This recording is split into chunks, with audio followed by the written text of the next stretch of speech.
નમસ્કાર દર્શક મિત્રો, હું આજે આપણે એક પરિચય કરાવીશ કે ડીસાના અંદર એક નાસ્તાની દુકાન છેલ્લા 65 વર્ષથી ચાલુ છે, એ વિશે આપણે થોડું જાણીએ. આપની આ દુકાન છે 65 થી 66 વર્ષ. બરાબર. આ કોણે ચાલુ કરી હતી? અમારા પૂજી પિતાશ્રીએ. એના પછી તમે હજી સુધી સંભાળી રહ્યા છો? એના વારસામાં અમે સંભાળીએ.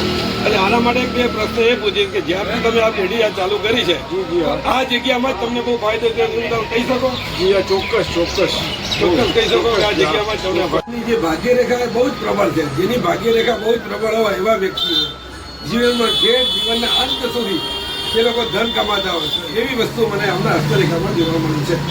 નમસ્કાર દર્શક મિત્રો, હવે આપણે જાણીશું કે આ જગ્યાથી તમને શું ફાયદો થયો. અમે અહીંથી શૂન્યમાંથી સર્જન કરી પછી આ જગ્યાનો પ્રતાપ છે. ચોક્કસ બહુ પ્રસિદ્ધિ મળી છે અમને આ જગ્યા ઉપરથી. આ જગ્યા ઉપરથી અમે જાણીતા થયા છીએ. તો પ્રજાને તમે શું સંદેશ આપશો કે જગ્યાનો પ્રતાપ કેટલો બધો હોય છે? જગ્યાનો પ્રતાપ 1000% હોય છે. 100%ની 1000% જગ્યાનો પ્રભાવ હોય છે. એ તમે માણી રહ્યા છો? એ માની રહ્યા તમે જગ્યા પર જ હું ઊભો છું.